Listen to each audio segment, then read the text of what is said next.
Napagpasyahan ng majority bloc na si Senator Cheese Escudero ang ihalal na presiding officer sa nalalapit na impeachment trial ni Vice President Sara Duterte. Ayon kay Senator Ping Lacson, ngayong Miyerkules ng umaga, yan ang konsensus ng majority. Aniya, abogado kasi si Escudero at may karanasan na rin ito sa impeachment. Para lang maging smooth.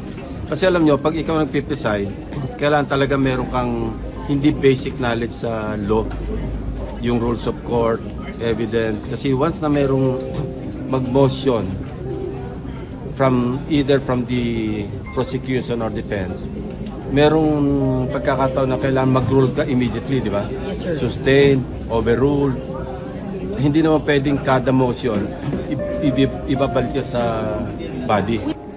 Dagdag pa ni Lacson, walang kinalaman ang desisyong ito sa paglipat ni Escudero sa kanilang kampo noong June 3 session na nagdulot ng leadership shake-up sa Senado. Kasama din po doon sa naganap na June 3 session ay yung pag-ambyenda dun sa Rule Number 2 ng existing procedures on impeachment.